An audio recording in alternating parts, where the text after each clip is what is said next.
Hey guys, welcome back to Etheria Restart. In today's video, the patch has gone up. Trust me, to be out playing basketball when it goes up and then taking 40 minutes when I get home from my stupid Australian internet to actually download the patch. So, we're going to go through the characters. Now, Plume is honestly, I had a quick glance at her. I haven't had a look at the other character yet, but I think Plume's looking kind of crazy in my opinion in the way she functions. Now, one of my big questions was one, cooldowns, and two, how was this skill gonna act?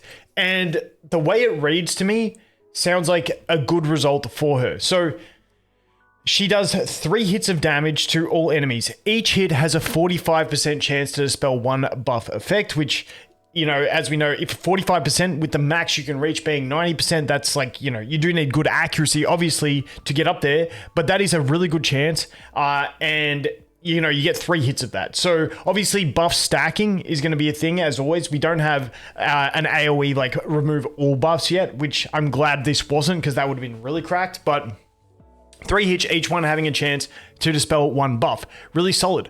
But it seems like each hit of this ability is going to try to dispel, try to apply defense buff, defense break, and try to apply the weakness. So it seems like it's happening every hit. It's trying to do every one of the things. Not like something like Dinah, where if we go over to Dinah, where she has the requirement of trying to do the next thing to have the previous thing already done. So Dinah tries to put defense break each time. Once the defense break's on, then she does vulnerable, then she does erosion. Whereas this one, it's worded in a way that makes me think it's just going to try and do all of them every time, which is honestly the best result for her. And it's only on a 3-turn cooldown. So the weakness reduces the damage dealt by 25%. That is great for survival. I think she's going to be great in PvE to help progression as well, because this is just a really good kit. And then we haven't even gone into her passive.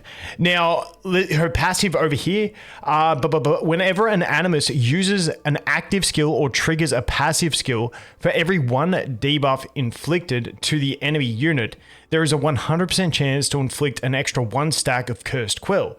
Now, what's Cursed Quill? Each stack increases the damage taken by 6% and reduces speed by 3% up to 10 stacks. You get 60% damage amplification and a 30% speed reduction at cap on enemies.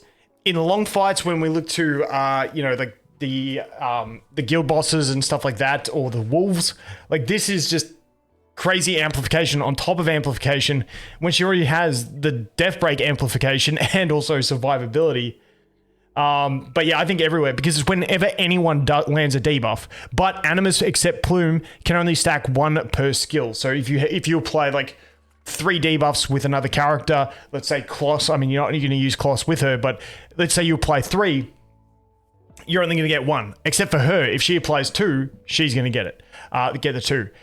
After each, and that's not it. After each enemy unit's action ends, Plume increases all allies' turn meter by 8%. Now, this is obviously max skilled. We can't see the base skills. To me, it would be 50% chance at base and probably a 5% turn meter boost at base. But I feel like she's one that you're going to want to, as with everything, put a ton of lattices in, because obviously speed's going to be on the skill 1 as well, which you're going to want that on top.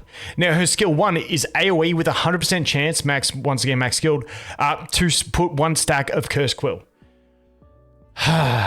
Increase damage multiplier, damage boost. Okay, so you're going to want the skill 1, because this increases the damage boost and increases the speed to 3, yeah. So you're going to want that for that. You're going to want the passive. I mean, you can drop the passive.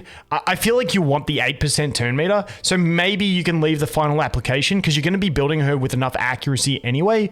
So you could probably drop that. And you probably want this one max. So like, I'm looking at her thinking you probably want 5-4-5 at minimum. Maybe you could drop this one back. And if you're not too fast about the speed, maybe you could go like a 2, a 3-4-5, something like that. I'm not too sure, but I do want to see like the base levels anyway. Like damage boost increase 6%. Like, what is it originally? 3%? Is 1.5% speed? Not too sure. 1.5 speed, sorry. So I think her kit looks insane. Let me know what you guys think. But yeah, like even the way this is worded just seems good for her. And it's like, I thought this was going to be a 4 or a 5 turn cooldown. It's a bloody 3 turn cooldown. That is fucking nuts. Yeah, I think she's good. I think she's good. I think CN players, new CN players are going to have a great time. Reroll for this chick. Take Lily from the selector. Get Yelly from the banner. And I mean, you're pretty cool. You're pretty much cooking from that. Even though she does have some overlap, I mean, not like with Yelly. I mean, Yelly does have her own defense break, but hey, who cares? Like this chick's just kind of really solid. I feel like they're gonna have a really good start with that kind of stuff. All right, let's jump into the other chick who is over here, Hizuki Mari. Okay, Petrify. Okay, so this one's on a 4 turn cooldown. I haven't read this one yet.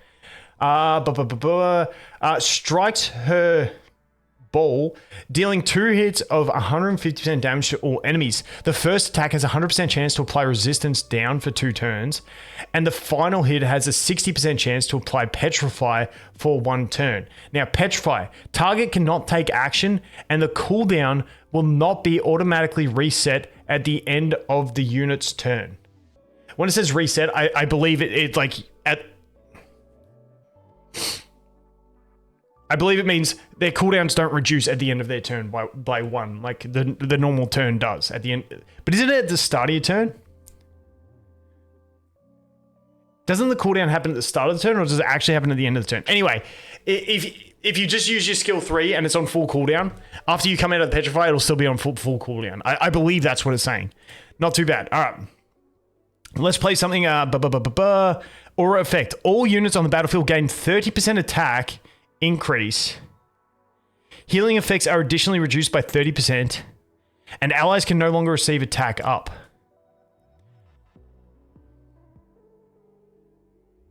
Okay.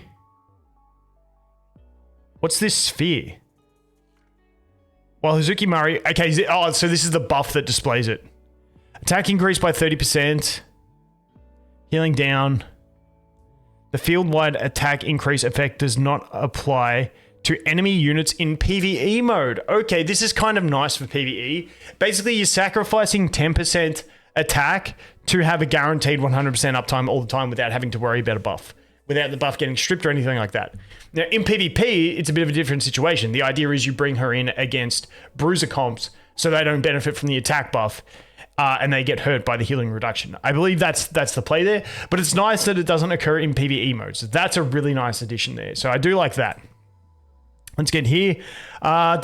Deals 2 hits of damage to a single enemy, with the final hit having a 40% chance to reduce turn meter by 25%. It's only the final hit, so it's a 25% reduction. Honestly, not too bad.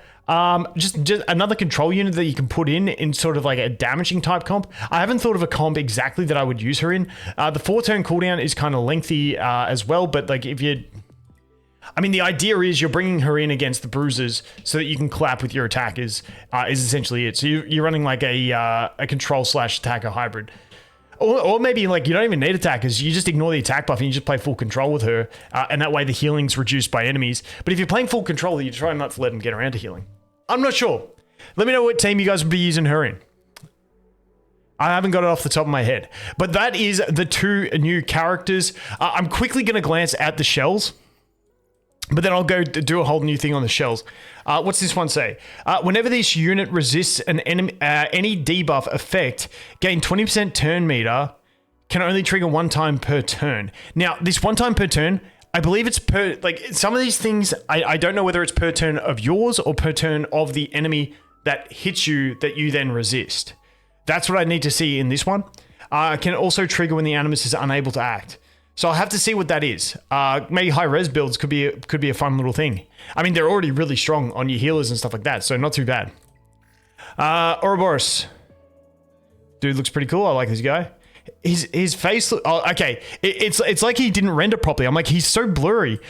When this Animus takes action, if self HP percentage is higher than 70%, increase the damage dealt by the host by 6% and speed by 6 up to 7 stacks.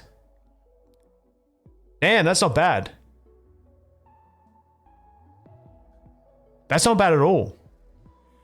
I feel like this is more of a slower PvE thing or like a bruiser type thing. if you're keeping damn healthy, then you're just getting that, and it's like just a ramp up buff. Now, I'm curious if this can be dispelled. I'm assuming it's going to be kind of like the White Fang buff that stacks. Not too bad. When they take action, I can't remember what they consider taking action. Is taking action when you have your turn, or is it like a follow-up account? I can't remember. You guys let me know. But that seems honestly pretty solid. All right, this one, sword. Wait, is that's sword 7, isn't it? Shit. All right. When this Animus takes action, if self attacks control... Dude, what the fuck are these translations? Holy shit. Get a better AI. When this Animus takes action, if self attacks controlled enemies within 2 turns, deals 50% more damage. So I believe this procs instantly and on the 3-turn cooldown, and it's just like for 2 turns, if you attack a controlled enemy, it's doing 50% more damage. I believe that's what that's saying. Let me know if I'm wrong.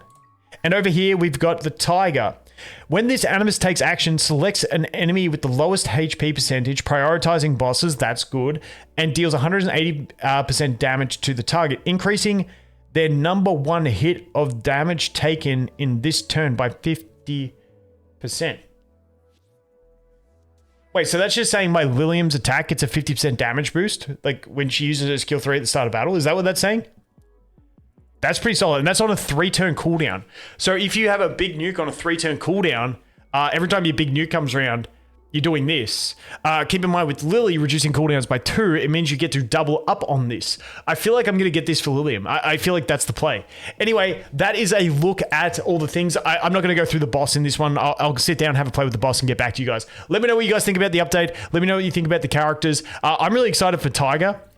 I like Tiger. This one I'm curious to see who's like whether it's your turn or not. I still think it could be solid either way. This damage stacking seems pretty solid as well. And this one, obviously, it's going to be niche towards the control teams and stuff like that as well, but not too bad support. But yeah, I really like this guy because I just want to get my Lilium to hit harder in PvE, so I can easily like hit bosses even harder than she already does. Anyway, that is a look at it. Let me know what you guys think. As always, thanks for watching. Hope you have an awesome day, and I look forward to seeing you in the next one. Cheers.